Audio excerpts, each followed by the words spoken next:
Es un placer saludarles a quienes se aproximan a este documento, Memorias de los Diálogos del Programa de Ética de la Universidad de la SUAY. Para nosotros es altamente satisfactorio presentar un documento novísimo, en un formato novísimo, que no solamente es la grabación de aquellos eventos que sucedieron, sino que es el diseño que permite que unas memorias digitales se presenten. Pensamos que es el primer esfuerzo que se está realizando en este sentido y nos sentimos entusiasmados por eso y vamos a continuar. El objeto de estudio es trascendente, el objeto de lo que ustedes van a ver es trascendente, porque es la ética, la reflexión universitaria y ciudadana de la ética como un elemento indispensable tanto a las profesiones como a las áreas del conocimiento. Pensamos que es un aporte, para nosotros es un punto más de llegada, pero de ninguna manera algo que se detiene porque estamos compelidos y comprometidos para el mejoramiento de la vida en todas sus fases. Muchas gracias.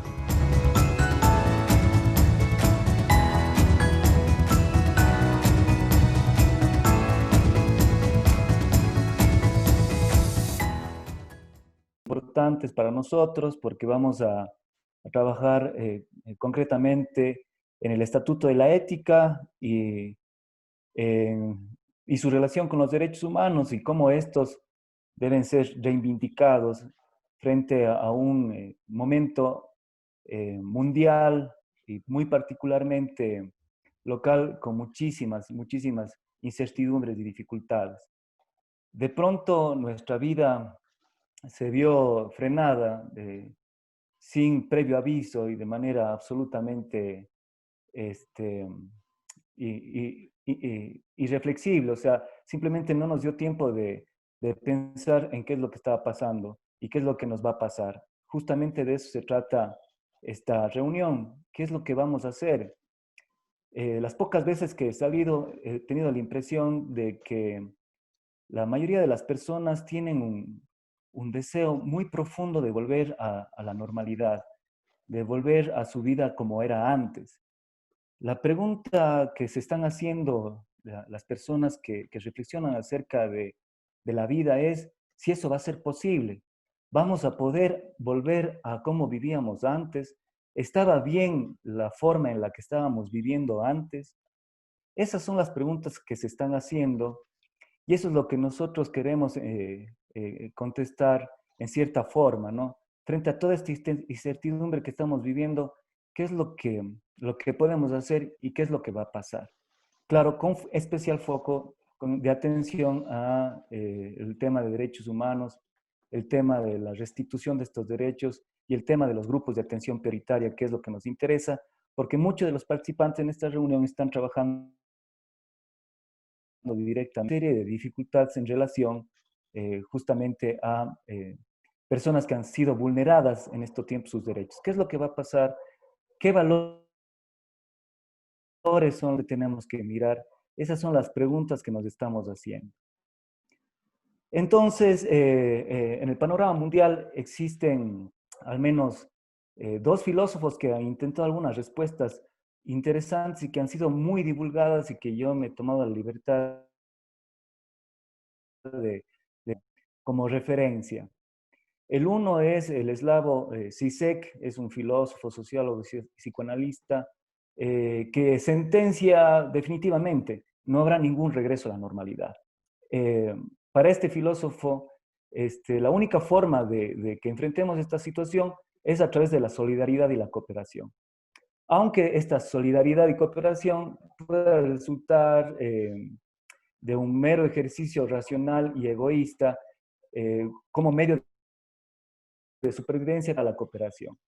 Si se piensa que los países van a volcarse a un estado de mayor control y sentencia también con una de sus frases que han sido más populares, comunismo o barbarie. Para él, definitivamente el capitalismo va a sufrir un duro golpe. Y vamos a pasar a unos sistemas legislativos más rigurosos y punitivos. Él piensa que de alguna forma el Wuhan pandémico puede ser habitual en las ciudades del mañana. Wuhan es un filósofo coreano que vive en Alemania, que ha tenido una repercusión importantísima en la filosofía mundial, en las reflexiones acerca de la filosofía y de cómo estamos viviendo. También es un crítico muy profundo del neoliberalismo y del capitalismo, pero él piensa que al contrario de Zizek, el capitalismo no se debilitaría, sino más bien se profundizaría el individualismo y las personas se aislarían un poco más. La pandemia no generaría ningún sentimiento colectivo, eh, más bien cada persona se preocuparía por su autoconservación. Y pone de ejemplo los países europeos que no se han podido juntar en función de tener un mismo comportamiento frente a la pandemia. Y dice, la solidaridad consistente en guardar distancias mutuas con una sociedad distinta, más pacífica, más justa. En todo caso, señala, esta crisis podría ser una oportunidad para revisar nuestras formas de estar y de ser en el mundo. Byung-Chul Han está fascinado con la forma en que los asiáticos han enfrentado la pandemia. Ellos han tenido la capacidad de, a través del control de datos, de saber dónde están las personas enfermas, dónde se dirigen y qué es lo que hacen. Y de esa forma han podido enfrentar, en cierta forma, mejor la pandemia que los países occidentalizados. Pero eso le preocupa porque cree que estos dispositivos de vigilancia van a tener una incidencia en la vida privada de las personas y a la larga van a ir asumiendo esa misma forma de controlar la actividad de las personas. En todo caso, se ejercería para él una especie de biopolítica porque nos podrían controlar tal como están las cosas desde nuestra temperatura corporal, nuestro peso, nuestro nivel de azúcar en la sangre y efectivamente ejercerían una nueva forma de dominio, lo cual tendría como consecuencia, por supuesto, que los estados de emergencia que estamos viviendo actualmente con las restricciones que tenemos tiendan a normalizarse y exista por consiguiente una reducción de derechos humanos y un profundo debilitamiento de la democracia. Con este antecedente quiero presentar a nuestro panelista Juanito Morales, el doctor Juan Morales, que es un incansable luchador del tema de la ética. Es una persona con la que he estado trabajando en el comité. En el comité de ética tenemos digamos, una agenda sobre darle la importancia que se merece, porque la ética tiene muchísimas dimensiones y estamos viendo que justamente estos autores llaman la atención acerca de cómo hemos estado viviendo y muchos, digamos, creen que la pandemia solo pone en evidencia que algo hemos estado haciendo mal.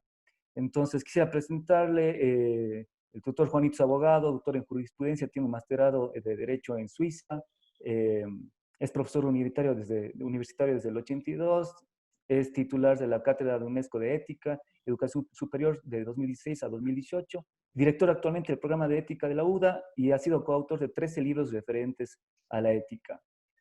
Y por cierto, tiene unas interesantes opiniones, ha sido columnista y del diario Universo. Adelante, doctor Juanito, por favor, cuéntenos a dónde tenemos que mirar, cuáles serían esos valores que tenemos que pensar o repensar.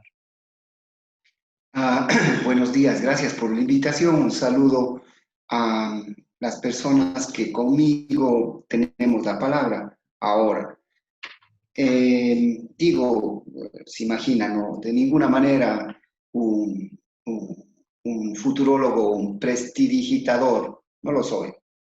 Más bien, desde la reflexión permanente, tratar de encontrar caminos, pero el imponer alguna cosa no lo veo como algo que emerja de mí. Más bien, mi función, digamos, en la vida es trabajar y, sobre todo, tratar de incentivar para que las personas encuentren su camino propio desde una búsqueda esencialmente de la virtud. Y entendida la virtud y entendida la ética y entendida los valores, no como adornos superfluos, sino como manifestaciones humanas, civilizatorias, históricas, geográficamente en todo el planeta, que tienen sentido porque es una de las formas humanas para mantener mantenerse y para proyectarse. Es decir, la ética y los valores emergen como una forma humana de contribuir con la sostenibilidad y con la vida. Porque la vida es la esencia misma de las criaturas. No hay criatura en el mundo animal, no hay criatura en el mundo viviente y tampoco los seres humanos que expresamente atentemos en contra de nuestra propia supervivencia.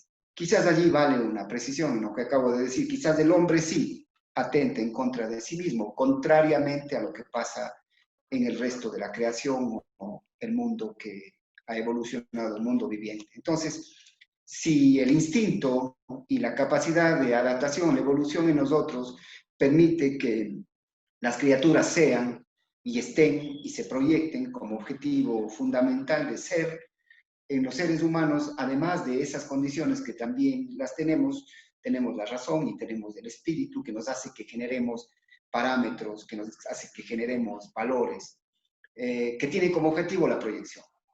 Entonces, la virtud y el acatamiento de aquello que está dicho debería ser, pienso yo, al menos a mí me deslumbra esta posición, un tema de exigencia personal, esencialmente. En la protección de los derechos y en la protección y la garantía de los derechos, me parece un tema inevitable y un tema forzoso. Sin embargo, en eso que es ineludible, inexorable, que no se puede evitar y que debemos luchar por eso, quizás por esa lucha dejamos de vernos a nosotros mismos como los propios sujetos de coherencia con aquello que estamos buscando. Entonces, nos sentimos especialmente sutiles y especialmente espirituales en una lucha para que los derechos se protejan. Creo que tema que debe darse. Sin embargo, no nos vemos a nosotros porque los niveles de coherencia de nosotros pueden ser mucho menores. Entonces, una primera idea, la ética, los valores son generados por las civilizaciones, por los pueblos, como un mecanismo de proyección y de sostenibilidad. Una segunda idea, los deberes y los derechos inexorables, ineludibles, sin embargo, pueden opacar la responsabilidad personal frente a mí mismo y frente a lo que hago con los otros.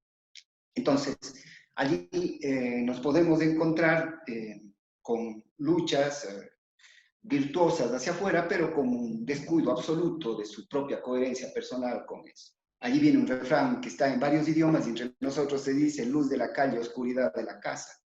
Entonces, me parece que en una búsqueda individual de la virtud es indispensable, así como la lucha por los derechos y la garantía de los derechos afuera es algo inexorable, me parece que aquel que está en eso debería también de manera inevitable e inexorable verse a sí mismo con espíritu crítico para tratar de encontrar esa coherencia que es exigida a los otros. Porque solamente desde allí la legitimidad de la honradez y la honestidad de luchar por los derechos y las garantías tiene sentido, porque si no puede ser también un parapeto para posicionamientos de otra índole. Por otro lado, el tema de lo perecible o de lo finito, como una constatación permanente de la finitud de la vida, de la finitud del ser. Si tenemos eso e incorporamos eso a nuestra reflexión, probablemente vamos a saber que no todo es ad infinitum, que no todo es cíclico, que el ciclo se está acabando, que el planeta no da más, que las condiciones de vida son insostenibles, que la inequidad es grande, que la injusticia es grande. Y no solamente de los de allá y con nosotros, sino de nosotros con nosotros y de nosotros con los que están a nuestro lado, en casa. El aprovechamiento, la deshonestidad, la corrupción, bajo el parapeto de lucha por esto o por el otro. Entonces, los cristianos, y yo soy uno, hablan de el temor a Dios. Los que no son cristianos y tienen una ética laica que obviamente tiene sentido, como también tiene sentido la ética conectada con una verdad profunda y religiosa. Lo uno no inhibe a lo otro. Habría que dejar de tener vergüenza de pensar que la conexión con Dios es una atadura que nos aleja del racionalismo. Los más grandes pensadores han sido gente de fe. Y luego el hecho de pensar que alejándonos de eso y solamente con la razón podemos encontrar los caminos, probablemente nos tienen donde estamos este rato a nivel de mercado, a nivel de consumo, a nivel de capitalismo y a nivel de comunismo, porque aquellos que estuvieron al frente de las sociedades en donde este régimen se implementó, obviamente cometieron las atrocidades más grandes en nombre de los derechos de una colectividad y de una comunidad a la que decían respetar, simplemente porque eran incoherentes, como también lo son aquellos que estando al otro lado dicen que hacen cosas en nombre de nosotros. Entonces, esa certeza de que no todo vuelve, la pandemia ya pasará, sí, bueno, ya pasará, pero pasa para mal porque no vienen tiempos mejores, porque ya estamos en un proceso de evolución humana que al mismo tiempo es una involución, que ha de ser progreso el hecho de que estemos comunicados así, que ha de ser de que estemos en Matrix, que ha de ser que lo corpóreo, lo orgánico, lo espiritual, lo sensitivo sea reemplazado por una pantalla. Y la pantalla no es neutra porque Zoom no es neutro, porque Teams no es neutro, porque todas las plataformas no son neutras. Porque hacia allá vamos y nos acomodamos porque queremos enjoy, disfrutar. Porque nos acomodamos, porque puede ser más fácil una relación a través de esto que tener que soportarle al otro que tiene mal aliento, que huele mal, que dice cosas diferentes. Entonces ahí viene lo existencial de uno de los grandes pensadores del siglo XX que ha contribuido y grandemente a mi modo de ver para esta desazón, este relativismo contra el cual yo permanentemente digo algo diferente. Sartre en su obra hablaba l'enfer c'est l'autre, el infierno es el otro, porque es tan molestoso el otro, porque me cuesta tanto a mí desde mi individualidad aceptarle, porque solamente es aceptable en tanto y cuanto piense como yo pienso. Pero si es otro, es uno de derecha, o es uno de izquierda, o es uno que es activista por acá, o reza, o se persigna, o se prosterna, o hace tal o cual cosa, ya no me gusta. Entonces, el otro, el prójimo, el semejante, es abandonado simplemente por este racionalismo alejado de las grandes categorías en Occidente de los valores y los principios. Entonces, yo voy a utilizar unos 10 o 15 minutos, estoy en unos 8 minutos, René, no sé cuánto tiempo tenía previsto. De 10 a 15 minutos, Juanito. Yo voy Vamos. 2 o 3 minutos más, quizás un poquito más, pero no más de eso. Entonces, algunas ideas. La ética como mecanismo de supervivencia y de proyección. La ética como un tema que esencialmente nos hace que nos veamos a nosotros mismos. Los derechos como algo inexorable, pero también los deberes como algo inexorable. La necesidad de ser virtuoso y la necesidad de cumplir.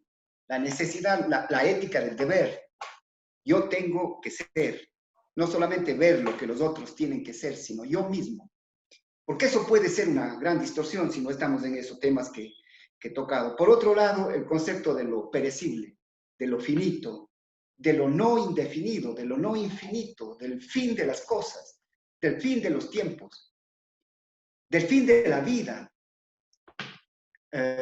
Si las constelaciones y los sistemas planetarios siderales se extinguen, no se diga esta étincelle, en francés, este chispazo, que es una vida de cada uno de nosotros. Entonces, si sabemos qué es eso, allí hay dos posibilidades. La una, disfrutemos, como si eso fuese el camino, y la otra, trascendamos. Y viene el tema del otro, para concluir. Y el tema del otro, en el existencialismo, está dado como el que estorba, como el que no es como yo, como la necesidad de tener controlar lo que los otros digan. El otro día escribí un artículo que se llamaba La reproducción o el adoctrinamiento en las aulas utilizadas para que la gente piense como el profesor quiere que piense. Cuando un aula no puede ser jamás un lugar de reclutamiento doctrinario, tiene que ser el espacio en el cual se motiva, se plantea una verdad la que la persona tenga y se invita a los otros para que piensen de su manera. Entonces, para concluir, en Occidente tenemos los referentes. Y la pregunta, ¿qué nos pasa ahora en pandemia? ¿Y qué nos va a pasar después? Digo, no tengo respuesta. Sin embargo, personalmente, el referente está dado, la solidaridad como principio está dada, la misericordia como valor está dado, la comunicación, el comunicar, la interacción con el otro está dada, la solidaridad, la humildad está dada, la búsqueda de la igualdad y la equidad está dada. Los que fallamos somos los seres humanos. Yo no veo, frente a las diferentes posibilidades que podrían plantearse, qué nuevos valores debemos tener. A mí me parece que sin duda puede haber una variación sobre el tema, sin embargo ya está dado. Somos los nativos, somos los ciudadanos, somos las personas los que tenemos que encontrar caminos de mayor coherencia con aquello que sabemos que está bien y que es una verdad a construir. Que alguien me diga que la solidaridad no es un objetivo, que alguien me diga que el respeto no es un objetivo, que alguien que me diga que el honor del otro no es un objetivo. Y esas son verdades a las que se apunta y se llega desde las vidas. El relativismo nos pierde y nos hace pensar en el l'enfer, c'est l'autre, de Sartre. Hasta allí lo mío, René. Muchas gracias, Juanito. Me parece que su intervención viene muy apropiada para estos momentos. La solidaridad, el respeto, el encontrarse con el otro. Y me hace acuerdo usted a Levinas, que estaba en un campo de concentración, después tenía que salir a sus jornadas de trabajo horrorosas que tenía en esa época en alguno de los Auschwitz, de los miles de Auschwitz que hubieron. Y regresaba y se encontraba con un perro que le movía la cola y esperaba ese pequeño trozo de pan que le sobraba. Y entonces él decía, en ese momento me di cuenta que todavía estoy vivo y que puedo seguir viviendo porque ese perro me ha demostrado que todavía hay humanidad. Un perro fue más humano en ese momento que muchas de las personas que estaban alrededor y encontró en él esa solidaridad, ese respeto, ese apoyo, ¿no? Entonces, me parece muy bien estos tiempos. Creo que el mensaje de estos filósofos también apunta a eso. Debemos cambiar ese modelo individualista que tenemos de vida, donde lo único que nos interesa es acumular y acumular más, sin pensar, por supuesto, en ningún tipo de solidaridad. Muchas gracias, Juanito. Luego de las partes, por supuesto, tenemos oportunidad de hacer preguntas. Las preguntas van a ser por escrito. A nuestro decano, Ramiro Lazo, que ha tenido la bondad de participar también. Cuando le pedí que me dijera cómo le presento, me dijo, preséntame como me conoces, y entonces yo le conozco desde hace muchísimos años. Fue mi profesor de deontología, uno de los profesores más entrañables que hemos tenido. Siempre que nos reunimos nos acordamos de las cosas que nos enseñó. Es una de las personas más coherentes que conozco, muy afable. Sé que ha estado al frente de todo el proceso de evaluación de profesores durante muchísimos años. Nos presentó recientemente su informe en un libro que se publicó. Ha publicado también otras obras refería, y por cierto, siempre ha sido para mí un referente que tiene que ver con el tema de derechos y cosas. Yo escuché la primera vez de nuestro profesor Ramiro Razo, a quien quiero darle la bienvenida. Él tiene el tema de la ética y los derechos humanos. Bienvenido, Ramirito. Gracias, René. Yo me alegro por ustedes, a la cabeza del Juanito, en el equipo de de ética en la Universidad de la SUAY, sobre todo porque está en buenas manos y con tu apoyo también igual. Gracias por tus palabras, no me las merezco, pero es eso mismo lo que decía Juan hace un momento, ¿no es cierto? Que cada uno intente encontrar su camino, pero desde la virtud, palabra añorada y no bien puesta en estos momentos, ¿verdad? Pero que tiene que ser resaltada en función de aquello enormemente grande y dichoso que es el ser humano. Por eso a ustedes felicitaciones y gracias. También saludo a la doctora Oleas y a Juan con mucho estima, mucho cariño. Yo me permito en este momento continuar con lo que Juan y también tú, René, has comentado en el tema de el empalme de la ética con respecto a los derechos humanos, por supuesto. Se descubrió, dice en una carta anónima, en un campo de concentración, ¿no es cierto? Y por eso mismo no sabemos a qué número pertenecía ni a qué supuestamente ser humano degradado pertenecía esa carta. Y lo único que decía la carta es lo siguiente: estimado profesor, soy un sobreviviente de un campo de concentración.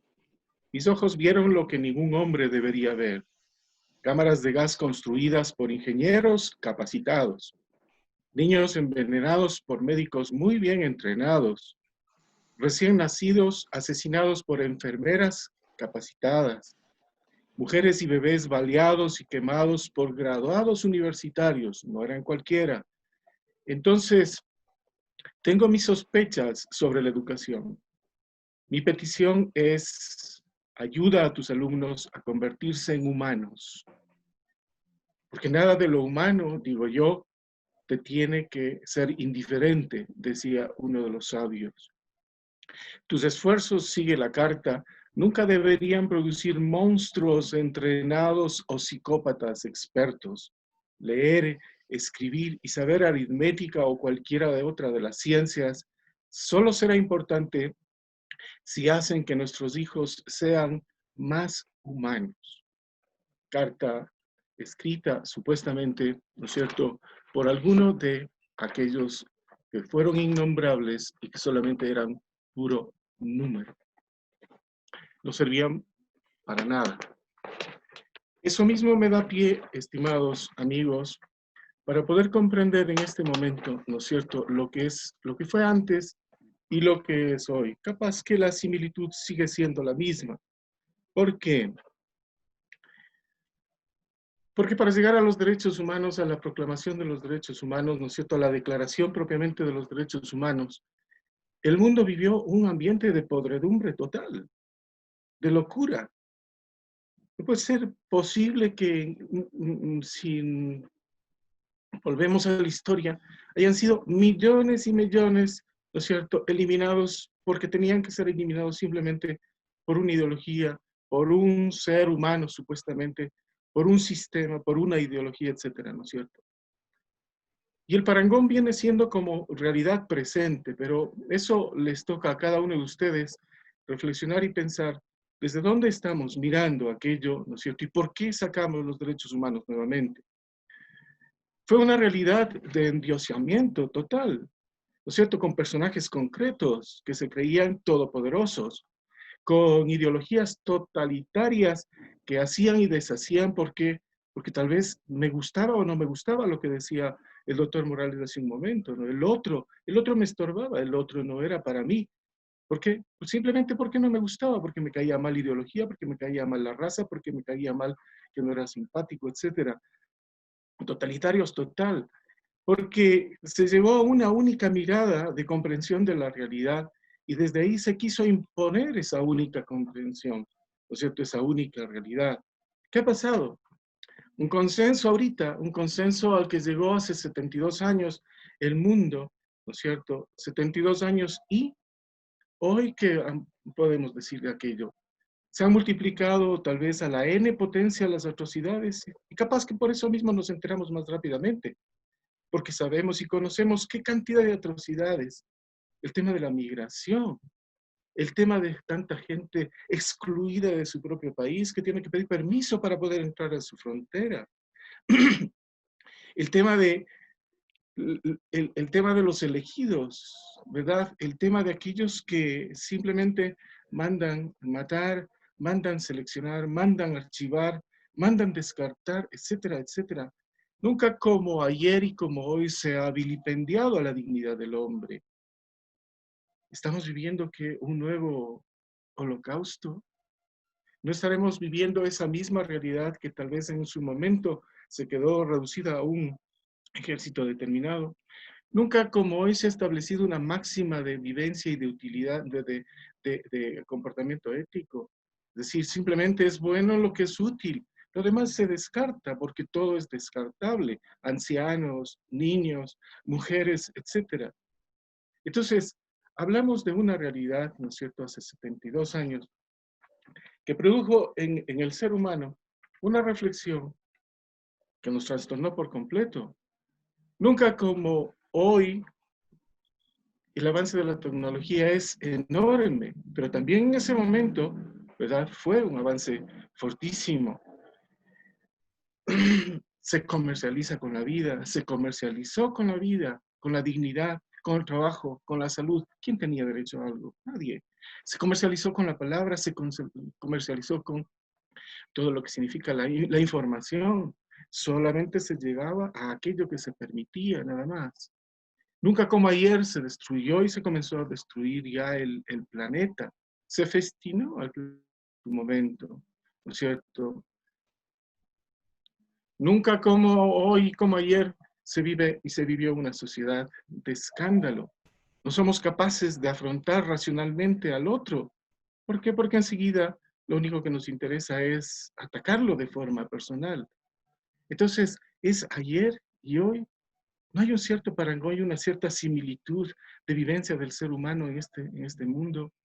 No existen espacios privados, tú lo decías, René. Hoy hay un seguimiento tecnológico enormemente dictatorial, ¿no es cierto?, de seguimiento de las personas, pero en su momento también, porque caso contrario, el que no estaba con la ideología, con el líder, era denunciado, era eliminado por completo. Se hacía un seguimiento pormenorizado en todos los ámbitos, en todos los ámbitos. Entonces, yo quisiera aterrizar que sin ser completamente negativo, ni ser de ninguna manera mal agüero para nadie, por supuesto, ¿no es cierto? Comprender que de dónde surgen los derechos humanos. Y lo más lindo, amigos, es que si leemos los derechos humanos después de tanta atrocidad, como ayer como hoy, y volvemos a hacerlo, tenemos que dejarnos llevar por la mano de la dulzura, de la ternura. Si comienzan ustedes a leer y si los interpretan, si los comienzan a racionalizar los derechos humanos, tienen una capacidad de dulzura y de ternura increíblemente. ¿Saben por qué? Porque detrás de todo estuvieron algunas mujeres líderes en su momento. El encargo que le hizo el presidente Truman a Eleanor Roosevelt en el año 46 para que sea la cabeza de serie en un momento determinado junto con una especialista polaca, Kalinowska, que vivió todo su flor, ¿no es cierto? Como asimismo una mujer dominicana, Bernardino, como otra mujer extraordinariamente fuerte de la India, Mehta. Esa dulzura fue propuesta en los derechos humanos, independientemente, ¿no es cierto?, de aquellos que fueron audaces al proponer y decir, ante tanta miseria y tanta desolación, basta, hay que proponer algo que sea significativamente tierno, dulce, digno del ser humano como ser humano. Y por eso, amigos, me permito proponer, ¿no es cierto?, como una sugerencia simplemente muy comedida para todos, que pensemos y reflexionemos, cojamos los derechos humanos, una página, leamos el preámbulo y veremos que en el preámbulo, ¿no es cierto?, la primera de las cosas es considerar la palabra del otro, porque se pusieron de acuerdo unas mujeres que fueron influyentes con esa capacidad, ¿no es cierto?, de ternura, con esa capacidad de amortiguamiento, con esa capacidad de intuición que tuvieron. Y ese preámbulo dice, considerando que los pueblos de las Naciones Unidas han reafirmado en la Carta su fe en los derechos humanos, como restableciendo nuevamente la palabra del otro es importante, mi palabra, la tuya, la de todo el planeta, Entonces, seamos capaces de promover la dignidad y el valor personal, ¿no es cierto?, de cada uno de los seres humanos. La igualdad entre hombres y mujeres se dijo, no necesitamos hacerlo aquello, ¿no es cierto? Y el progreso social y, por supuesto, el mayor nivel de vida del ser humano como libertad. Pero a mí me parece que tenemos que reformularlos en función de un tratamiento ético posterior. Y reformularlos significa que hoy, en este momento, los derechos humanos tienen que ser contemplados desde el cuidado, desde el sentido de tierra, de planeta, de universo. De tal manera que no habrá derechos humanos ligados a ninguna persona que no estén ligados, ¿no es cierto?, y contemplados como son los derechos de la naturaleza, los derechos de la vida, los derechos de la tierra. Es decir, sin más, sin el respeto a los derechos de la casa común, que es la tierra, ¿no es cierto?, son inviables los derechos humanos en este momento, porque se ha dado todo lo posible para poder hacerlo hoy, ¿verdad? Por lo tanto, los derechos humanos tienen que ser reformulados a partir de la centralidad de la Tierra, la única casa que tenemos, el único planeta donde podemos en este momento vivir. Juan decía que les hemos tratado pésimo, que ya está por desaparecer, que estamos con una señal de alerta, ¿no es cierto? Nunca como hoy una de las poblaciones de la Antártida, ¿cierto?, ha llegado a unos grados extremos de temperatura cuando nunca ha tenido tantos grados extremos de temperatura. Por lo tanto, estamos pasando en este momento, y les invito a pasar de lo local, de lo miramiento exclusivamente cercano, ¿no es cierto?, de unas sociedades nacionales a una sociedad mundial, de unos ecosistemas regionales a un planeta, a una mirada del planeta Tierra, a un planeta, del planeta Tierra al universo y del universo a esa insondable misteriosidad, llamémoslo así, ¿no es cierto?, de lo que significa el mundo, el universo, absolutamente todo. Me permito, por lo tanto, terminar, amigos, ¿no es cierto?, proponiéndoles absolutamente que lo revisemos, que todos los derechos, todos, absolutamente todos los humanos, el ser humano tendrá que ser capaz de crear otra civilización que se sienta hijo de la tierra, ¿no es cierto? Una sostenibilidad como para mantener las distintas formas, mantener el respeto, producir a las generaciones futuras. ¿Qué dejamos a las generaciones futuras? Una frágil tierra que nos va a destrozar por completo.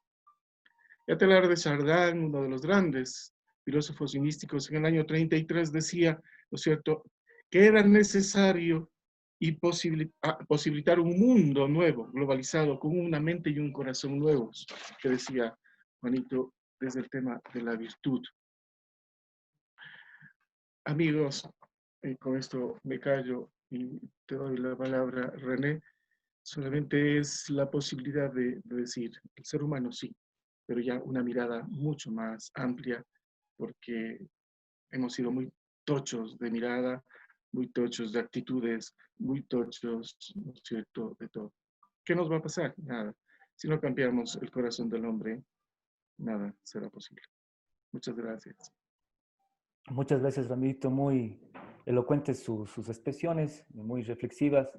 Me parece que una de las cuestiones claves que hasta ahora vamos dejando a limpio es que una racionalidad, una ciencia sin crítica, sin reflexión, no puede ser muy irracional, puede ser muy eh, terriblemente funesta, como ya señalaba Juanito, como usted también lo ha recalcado. No importa cuánto ha avanzado la ciencia, si es que la ciencia se usa para dañar a otros. Y justamente de eso se va a tratar la intervención de Silvita.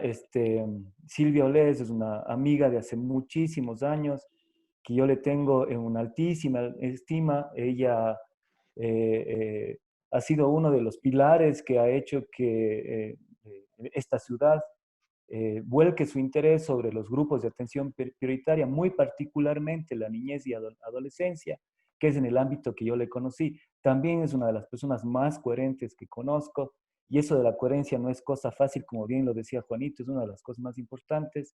Ella es magíster en política social de la infancia y la adolescencia, ha tenido también una importante incidencia a nivel internacional, trabajando como becaria en el proyecto Roma de niños y niñas con discapacidades en Málaga, España. Tiene una importante experiencia laboral, ha sido secretaria del Consejo, ex secretaria del Consejo Cantonal de la Niñez y Adolescencia, secretaria ejecutiva, es coordinadora del proceso formativo Convivir para Ser Felices. Eh, Actividad actual fue hace poquísimo, también fue docente de la Facultad de Psicología de la Universidad de Cuenca y hace poco estuvo trabajando como asesora de la Comisión Especializada de la Niñez y Adolescencia en la Asamblea y ha sido, por supuesto, una expositora conocida. Ahora está regresando por fin a su ciudad y está incorporándose de nuevo al Consejo, por lo que yo tengo el privilegio de poderle invitar. Silvita nos va a hablar de cómo están esos derechos. Ya hemos hablado de la ética como el piso, el piso donde nos podemos situar. Hemos hablado de que esa ética tiene una expresión muy concreta en los derechos humanos y que hay que repensarlos. Y ahora Silvita nos va a hablar acerca de cómo está esa situación, qué es lo que está pasando actualmente en la pandemia, cómo va a ser el tema de los derechos, y, no para las personas en general, los que estamos aquí, que vemos que va a haber muchos cambios, sino más específicamente en las personas que siempre han estado de alguna forma menos visibles, de alguna forma más vulneradas y en mayor riesgo de perder esos derechos.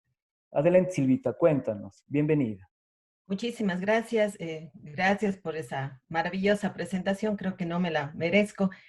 Muchas gracias por esta invitación. Un saludo afectuoso, reiterar ese cariño a la Universidad de la SUAY. Fui parte de esas aulas universitarias. De igual manera, el agradecimiento al doctor Lazo como al doctor Morales y un saludo afectuoso a todos los estudiantes que nos están acompañando en este diálogo.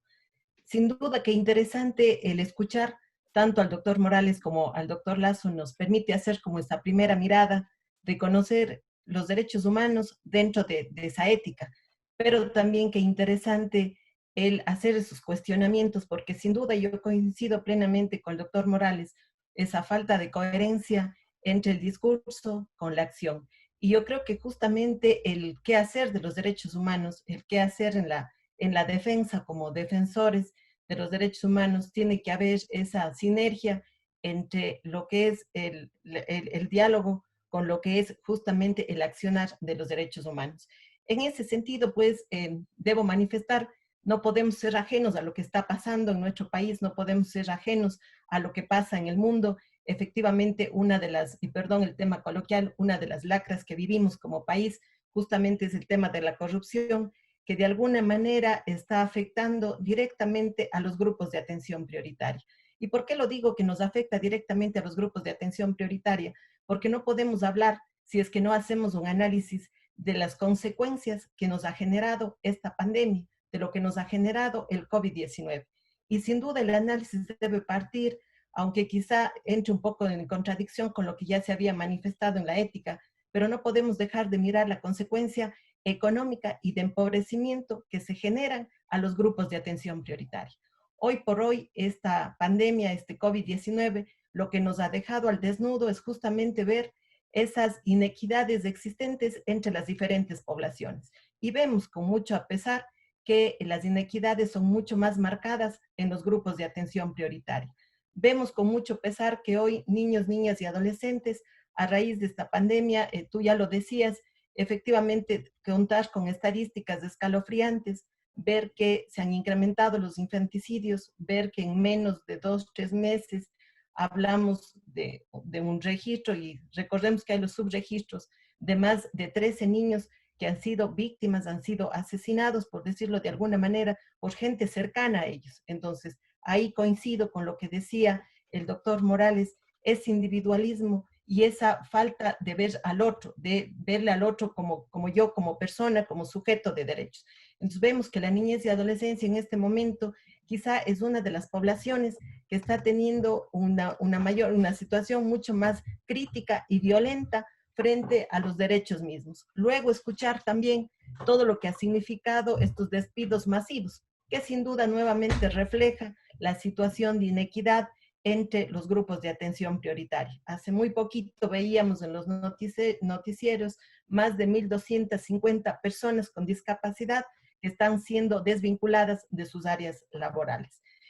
Creo que el objetivo y el propósito es justamente volver esa mirada a los derechos humanos, pero volver a ese humanismo, como lo decía en su momento el doctor Morales, volver de participar, de ser parte, de involucrarnos dentro de las acciones. Efectivamente, creo que este es un reto bastante duro, porque creo que a los seres humanos nos toca nuevamente humanizarnos, ya se lo decía, y nos decían en un momento de que la población de alguna manera, solamente el hombre se destruye al hombre, y ahí sí coincido plenamente, porque vemos que justamente esa fragilidad o esa vulneración de los derechos se da de hombres a hombres. En ese sentido, sí, creo que hay varias acciones que tenemos que ir mirando, creo que hay varias situaciones que tenemos que ir haciendo y mucho más hoy por hoy. Creo que necesitamos humanizarnos más, creo que tenemos que evidenciar justamente esa solidaridad y ese empoderamiento y verle al otro como a mí mismo. Creo que solamente así podríamos hablar de derechos humanos como tal. Es preocupante, decíamos, cuando vemos estadísticas de situaciones de las personas que están en situación de movilidad, como con el más mínimo reparo están siendo desalojadas de sus hogares y que no hay un solo camino o que no hay acciones concretas para que vayan a mejorar esa condición de los seres humanos. Creo que desde las diferentes áreas, tú lo mencionabas, efectivamente hay mucha teoría, creo que hay muchas acciones que están escritas, pero que poco o nulas han sido las acciones. Hablamos de un sistema de protección de derechos encaminado a los grupos de atención prioritaria, pero ¿cuál es la problemática? ¿Cuál es la situación que nos vemos en la implementación del mismo? Vemos situaciones complejas como falta de una especialidad, por ejemplo. No hay una especialidad que atienda los temas de niñez y adolescencia, no hay una especialidad que atienda de una manera integral la situación de los niños, niñas, de las personas con discapacidad, de las personas en situación de movilidad.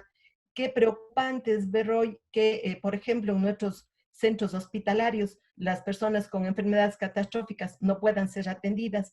Qué cruel, y perdonen que utilice ese término coloquial, qué crueldad al no contar con los medicamentos que requieren para su bienestar. Y así podría enumerar un sinnúmero de situaciones de vulnerabilidad de derechos que vivimos todos los ecuatorianos y ecuatorianas en este país. Parecería que con este panorama es todo desalentador, pero yo creo que nuevamente es involucrarnos, nuevamente es buscar esos mecanismos, esas sinergias, esas alianzas entre todos y todas, despojándonos efectivamente, ya se lo decía, despojándonos de esos liderazgos o de esos protagonismos, sino más bien es buscar esos mecanismos que a mí me permitan ayudar a los otros, a las personas que están en esta situación de vulnerabilidad. Qué triste conocer que todavía en nuestro país eleven las estadísticas relacionadas a violencia de género. Cada día vemos en los noticieros que se incrementa la violencia de género. Vemos, por ejemplo, hace muy poco se hablaba que todas estas circunstancias del desempleo que se va a generar en las diferentes familias, de alguna manera eso va a provocar también que tengamos otra problemática fuerte como es el trabajo infantil. Pero parecería que en este país no pasara nada, parecería que las autoridades están como que estancadas y que no se generan estas acciones necesarias en pos de los grupos de atención prioritaria. Decía, tenemos sistemas de protección, decíamos, tenemos normas, hace nada, justamente el día de hoy, como tú lo decías, se va a aprobar, bueno, esperemos que se debata la reforma al Código de la Niñez y Adolescencia, en donde se plasman todas las situaciones favorables para la niñez. Pero nos queda esa duda, nos queda esa incertidumbre de que si efectivamente las leyes son suficientes, nos queda la incertidumbre si la institucionalidad es suficiente cuando no hay ese compromiso, cuando no hay esa coherencia entre el hacer y el decir. Entonces, yo sí hago más bien un llamado de atención, primero, para involucrarnos con los grupos de atención prioritaria. Creo que es la población que más requiere de nuestro apoyo y hoy más que nunca, evidenciar esa solidaridad, evidenciar ese compromiso, evidenciar ese humanismo que requieren estos grupos de atención prioritaria. Creo que es el compromiso de la mayoría de los, por no decir de todos los seres humanos, el involucrarnos en trabajar con estas poblaciones. Vemos que las estadísticas cada día se incrementan, vemos con muchísimo pesar niños en la calle, vemos con muchísimo pesar personas en situaciones totalmente de abandono, de vulneración que solemos decir, vemos adultos mayores que a raíz de esta pandemia muchos de ellos están sufriendo crisis bastante complejas. Creo que efectivamente esta pandemia lo que nos ha permitido es evidenciar todo ese deshumanismo que ya lo hemos venido palpando. Creo que es importante el que podamos hacer una acción concreta con cada uno de estos grupos. Creo que es importante el activar todos los mecanismos, justamente todas esas indicaciones que se nos ha dado desde la ética, desde el entender al ser humano como tal, desde romper ese individualismo y el buscar un tema mucho más colectivo de protección. Yo creo que si no quitamos esos miramientos, ese individualismo, muy poco o nada vamos a lograr en la restitución de derechos. Si bien es cierto, hemos venido desde la práctica, desde conocer, desde saber los sufrimientos, las angustias que viven estos grupos de atención prioritaria, entonces creo que es el momento en que todos nos vayamos involucrando para lo mismo. Las leyes, yo les decía, a veces no son suficientes si no hay un compromiso. Las instituciones no son suficientes si no nos despojamos de esa vanidad, de ese endiosamiento que ya lo decían también los señores que me antecedieron en la palabra. Yo creo que si no rompemos todos esos paradigmas, no vamos realmente a una efectiva garantía de derechos. Creo que es importante, la estadística nos da cuenta de cómo se vive, cómo se siente la situación de la niñez, cómo se siente la situación de los adultos mayores y cómo muchas de las veces desde una situación cómoda, desde, ya lo decían también, desde a través de estos monitores que hoy nos estamos contactando, no somos cercanos y no vamos a la efectiva garantía de los derechos.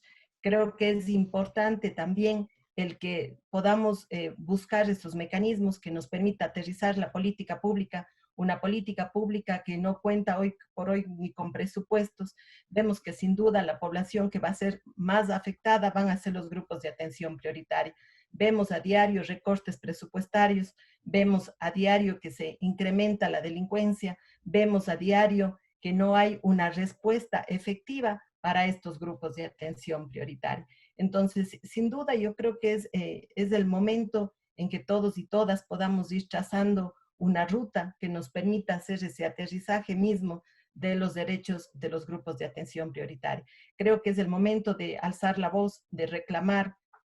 Estamos en una suerte de estacionamiento, lo decía hace un rato, en donde no nos permite actuar, en donde efectivamente ya se lo manifestaba y se decía, los derechos humanos responden a luchas históricas. No es que los derechos humanos nos dieron porque están ahí o porque se hizo un bonito libro o porque las Naciones Unidas así lo aprobaron. No, todo lo contrario. Eso responde a todo un tema de una lucha social, ya lo decían, una lucha social desde la coherencia de las mujeres, desde los activistas en temas de niñez y adolescencia. Entonces creo que este es el momento de nuevamente dirigir esa mirada a estas luchas históricas y no solamente mirar desde lejos lo que está pasando, no desde una comodidad, no desde mi casa viendo lo que pasa con mi vecino y no involucrarme y no buscar esos mecanismos de apoyo y de ayuda.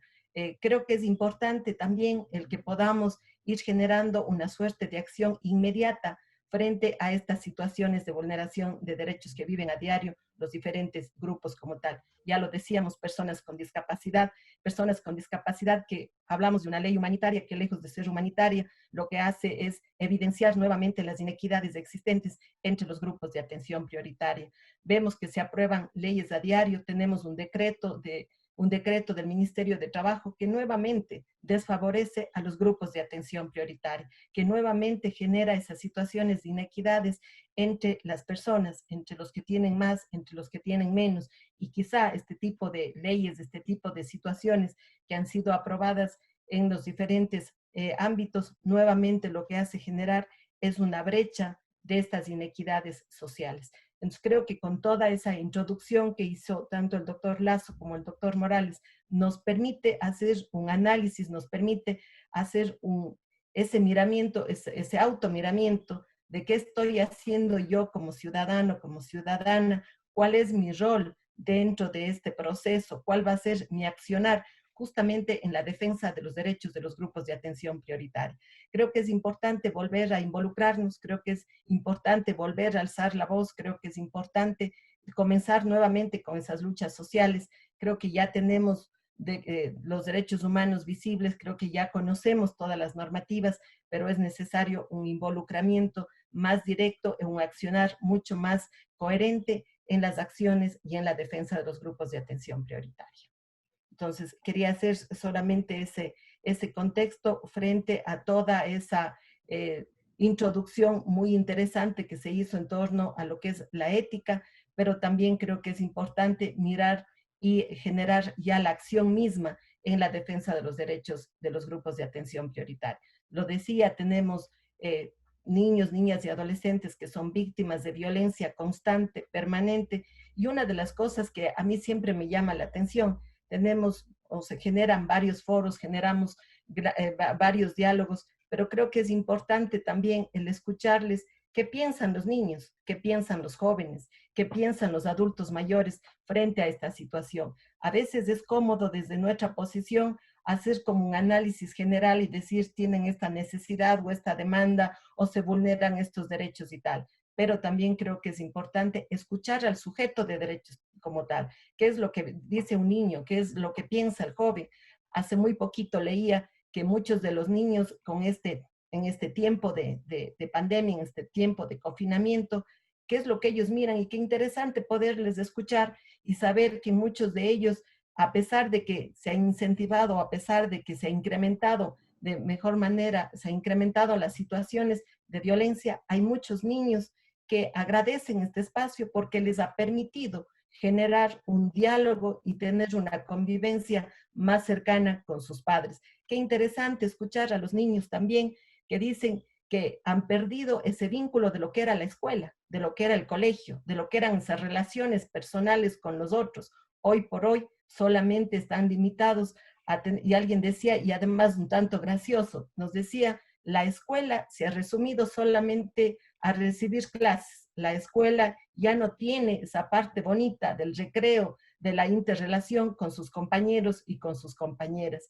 Qué triste el poder escuchar testimonios de las personas que están en situación de movilidad humana, en donde vemos que hay una deshumanización total, en donde prima nuevamente el capital sobre el ser humano, en donde muchas de las familias han quedado, perdón lo literal que voy a hacer, pero han quedado literalmente en la calle pública, porque no tienen para pagar los arriendos y han sido despojados de sus viviendas. Qué triste ver a las familias con personas con discapacidad que hoy por hoy en las leyes se esté discutiendo de que se va a perder ese sustituto que no pueda trabajar para beneficiar a una persona con discapacidad.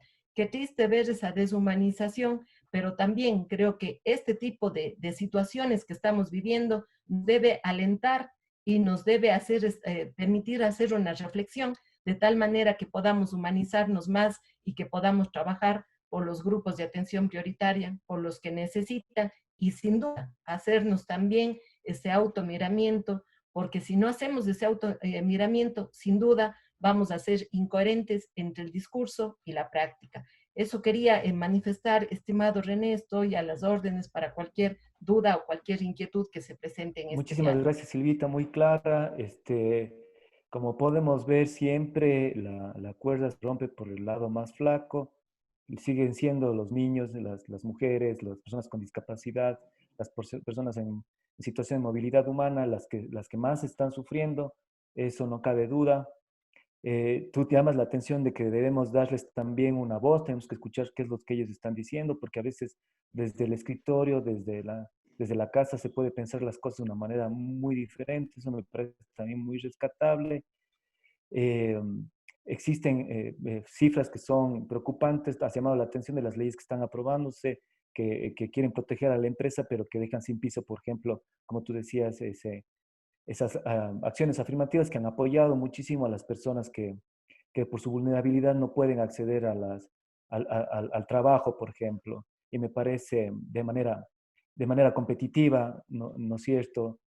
Entonces me parece súper importante. Y a mí me hace acordar también que muchas de las personas que ahora están escuchando están en la cancha. Esto también quisiera compartir con Juanito y con nuestro señor decano, que muchas de las personas que están aquí están en la cancha, Silvita, y están trabajando con las personas, con los grupos de atención prioritaria.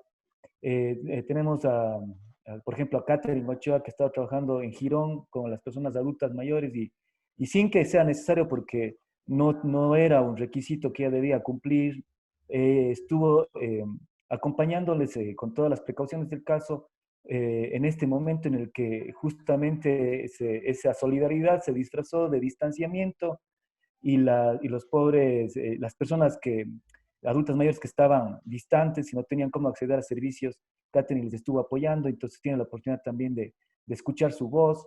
Tenemos muchísimos chicos que en este momento están enfrentando situaciones durísimas de vulnerabilidad con ideación suicidia, por ejemplo, por situaciones de vulnerabilidad y no sabemos cómo hacer funcionar este sistema de protección del que tú estás diciendo, porque existen muchísimas trabas, muchas dificultades, falta de articulación y aterrizando ya en el terreno concreto, nos vemos con la necesidad de aclarar los protocolos, con la necesidad de llamar la atención, Silvita, y tú que trabajas en el consejo de muchos funcionarios que no están haciendo bien su trabajo, en las distintas instituciones que son las que están llamadas a resolver estos problemas. Entonces, en este momento podríamos escuchar alguna pregunta que ustedes tuvieran para cualquiera de nuestros panelistas. En todo caso, mañana vamos a ver cómo esto aterriza. Tenemos situaciones de vulneración, ya lo dijo Silvita, se ha incrementado muchísimo la violencia doméstica, la violencia dentro de casa, la violencia de género, la violencia en la familia. ¿Qué se puede hacer? Mañana vamos a estar con Blanquita Pacheco, ella ha trabajado durante 20 años en la Casa María Amor y conoce muy bien el sistema, qué está pasando, cuáles son las alternativas, qué podemos hacer directamente cuando nos llaman, porque también eso le quisiera contar a nuestros panelistas, nuestros chicos están atendiendo las llamadas al 171, donde están recogiendo muchísimos de estos temas, y por cierto ellos han tenido que dar salida. La ética en la práctica profesional es un tema sumamente importante. Y estoy muy orgulloso de todos los estudiantes nuestros que han tenido un trabajo sostenido y además sensible, e incluso podría asegurar muy conscientes tanto de lo que dijo Juanito, tanto de lo que dijo Ramiro y tanto de lo que dijo Silvia Oleas. Están trabajando ya articuladamente, pero todavía vemos muchísimos problemas y muchísimas dificultades. No sé si tengan alguna pregunta. Estamos recibiendo por Me escrito. permite, René, solamente hacer una pequeña acotación Ya. frente a la interrogante que vos planteabas en el sentido de qué hacer frente a esta inoperancia que se puede dar frente a la garantía de derechos. Yo creo que en este momento, y por eso yo lo decía hace un rato, tenemos leyes, se evidencia la vulneración de un derecho, hay una ley y hay una institucionalidad, pero que parece que no hay una sinergia entre estos tres componentes llamados a la restitución efectiva de derechos. Y hoy sí hago un llamado de atención. Creo que nos toca nuevamente volver a alzar la voz y hacer procesos de exigibilidad para que se dé cumplimiento con eso. Los derechos humanos, yo ya lo manifestaba también, parten de luchas históricas y creo que el día de hoy, frente a esta inoperabilidad, frente a esta falta de humanismo, lo que nos toca es evidenciar y exigir. Y creo que tenemos organizaciones que están justamente para eso.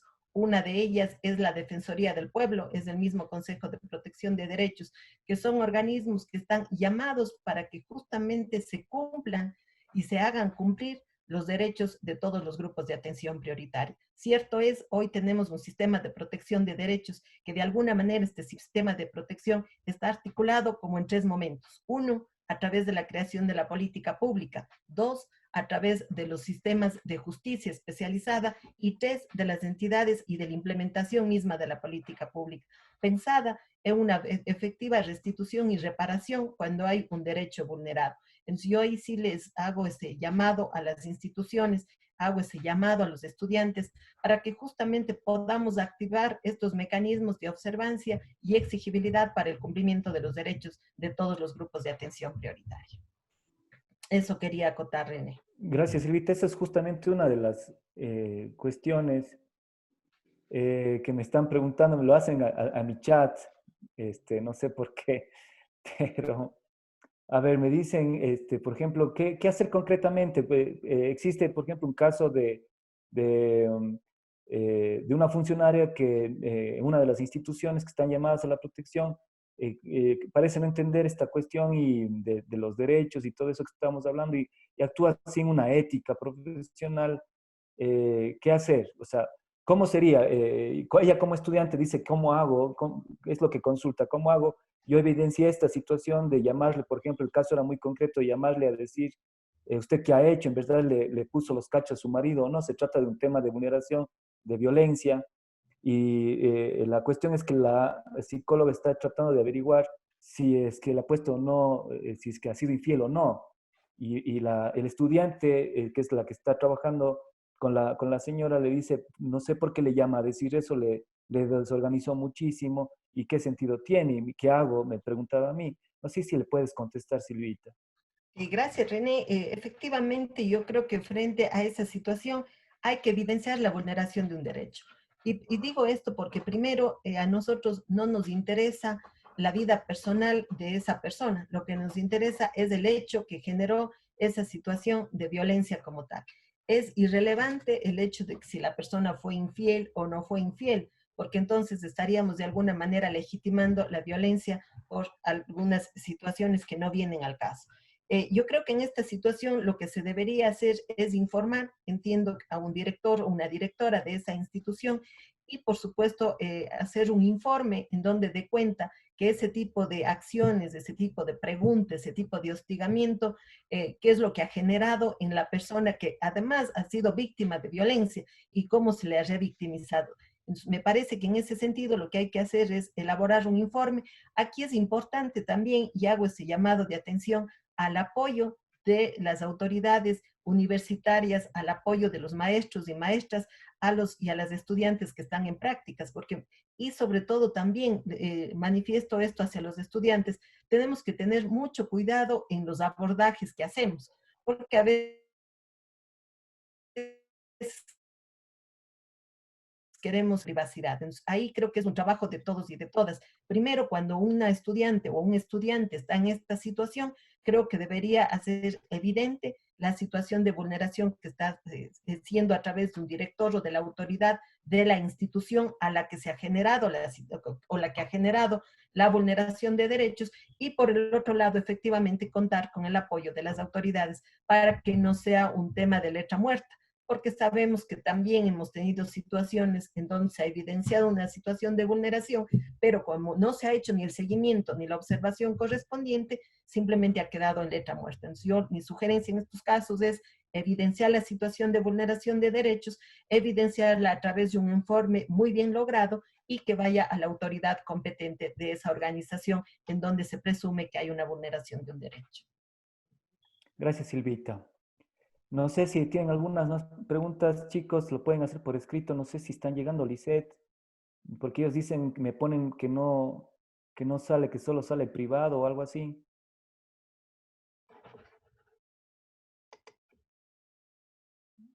Lisette. Sí, sí, doctor. Las preguntas las pueden enviar por el chat y solo las recibe el anfitrión y coanfitrión del evento. Ah, ya, chévere. A ver, ¿alguna pregunta más, chicos?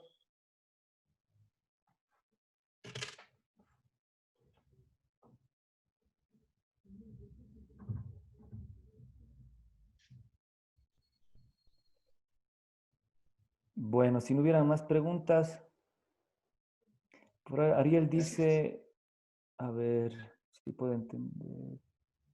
Ariel me parece que está con, es que no, Ariel creo que está preguntándole algo así como para el doctor Morales. ¿De qué sirve tener un coeficiente intelectual prestigioso si no, a ver, si no hemos desarrollado las virtudes de la esencia? Me parece que es para usted, doctor Morales. Dice, lo repito, ¿de qué sirve tener un coeficiente Sí, intelectual sí, prestigioso si no hemos desarrollado las virtudes de la esencia? digo, eh, claro, eh, yo soy abogado, ustedes lo saben, vengo de la filosofía del derecho, de la teoría general del derecho, de la epistemología jurídica. Eh, entonces digo los protocolos y la normativa positiva, sin duda, pero digo, aquellos que cuando cuando se propone que sigamos eso, veamos qué tan buenos somos nosotros con el consumo del agua o con el respeto a los temas de movilidad, etcétera, etcétera. Es decir, me parece que la institucionalidad jurídica acá, el imperio de la ley, es solamente un discurso y somos desordenados porque creemos que el derecho es un tema que no tiene que ver con la ética, cuando es el principal valor civil, el respeto estricto al derecho. Y no solamente aquello que yo crea que está bien, sino al derecho como tal, porque el derecho es la manifestación de la voluntad de todos. El resto es un tema que puede tener un grupo, otro grupo, pensamos que es así, pensamos que es así. Está perfecto. El derecho recoge todo eso y nos plantea una norma de convivencia soportada por el uso legítimo de la coacción, de la fuerza. A la pregunta del estudiante, yo creo que una compenetración con uno mismo y el ejercicio de la virtud personal lleva a la excelencia. Y el conocimiento se convierte en una forma de ser y de trascender para aquellos que lo buscan. Si el conocimiento es una ligereza, obviamente que también ese conocimiento será ligero y será utilizado más o menos como cuando leemos algo de Wikipedia y lo ponemos ahí. En cambio, el virtuoso probablemente llega al tema del conocimiento desde la potencia del saber, para que no solamente seamos repetidores de citas de otros, es decir, citamos el hombre es el lobo del hombre. Bueno, eso es Hobbes. ¿Quién ha leído el Leviatán? Nadie, pero lo citamos. O hablamos de Nietzsche. ¿Quién ha leído la obra de Nietzsche? O hablamos de, es decir, ligeros, livianos, frente al conocimiento. El conocimiento es serio. Y creo que acceder a eso es un tema también que se lo accede desde la virtud, no solamente a eso, sino a todo lo otro. Entonces, vuelvo al tema central, personal. La necesidad de trascender, de ser lo mejor posible en beneficio de los otros. Y de no mirar el defecto en nosotros solamente, no digo que no se lo haga, sino mirar el propio. Entonces, la masa crítica espiritual sube y probablemente las decisiones de los individuos y de los grupos que están con la idea de ser mejores a nivel de virtud van a ser otras. Eso René, no sé si ya vamos a... Yo le quería pedir tal vez disculpas porque tengo otra reunión inmediatamente. El tema era... No sé Sí. cómo le ve, no me quiero ir sin su venia o sin que usted concluya, Renecito. Sí, yo creo que vamos cerrando y ya les agradecería muchísimo tanto a Silvita Oleas como a nuestro querido decano Ramiro Lazo y a usted Juanito Morales. Parece que no hay más preguntas y nada, me parece un tema muy importante. Mañana continuamos con cómo se aterriza esta cuestión de la protección de derechos, concretamente de la experiencia de la Casa María Amor con Blanca Pacheco. Es una trabajadora constante de este tema, conoce muy bien el sistema.